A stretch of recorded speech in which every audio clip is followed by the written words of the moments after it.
Hey there everybody, Matt here from the Planes, Trains, and Comic Books channel, and today we're going to read Batman Justice Buster Volume 1.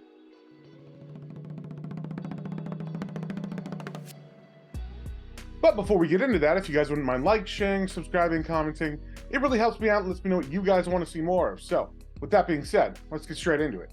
Alright, we got the cover here for Batman Justice Buster Volume 1. It is a DC Kodansha comic, and it is by Eiichi Shimizu and Tomohiro Shimoguchi. And we start off in Gotham City with Batman chasing down the villain Firefly. And we can see from this first panel that Batman's suit is a little bit more techy, and part of that includes an AI that's running in the background, kind of like Iron Man. And in the middle of this chase, that AI shuts down Batman's grappling hook, and he ends up falling. But just when Batman thinks it's to his death, the grappling hook starts working again, and he's able to save himself. And eventually, he's able to catch Firefly and stop him from doing whatever he was doing. But of course, the malfunction is worrying Batman. So when he goes back to the Batcave, he checks with his computer, which runs the AI that is in his suit, and he asks it why it did that. And we find out that the AI is actually named Robin. So at this time in Batman's history, he doesn't have a human sidekick.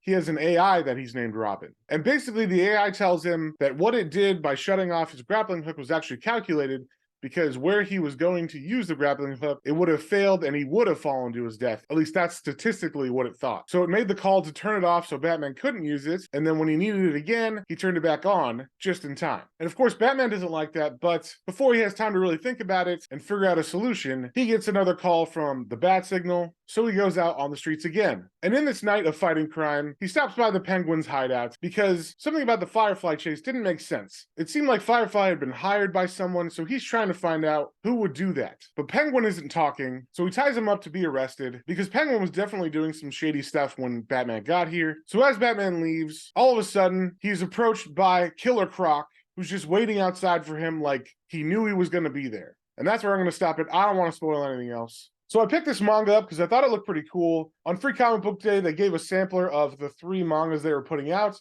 and this one looked the best to me. And basically, I'm kind of reading this like it's an Elseworld story. And if you don't know what that is, it's kind of like a what if. So like little things have been changed in the world, like you saw there's a Robin AI instead of a human child Robin. Batman's got that super techie suit, but it's only within the first 3 years of Batman starting out in the city. So all these new superpower villains are recent additions to the city, because before that, he would just fight normal crime. And I don't want to spoil the biggest change of all, but there's some interesting stuff going on with the Joker. So as far as the story goes, I really like what the writer did. He kept a lot of things similar, but changed some stuff just enough to make it unique and also make me guess where it was going to go. Now, for me, the best thing about this is the art. I think it looks fantastic. All of the scenes are very dynamic, and the way that Gotham is drawn is super awesome with all the really detailed backgrounds. So overall, I really like this book.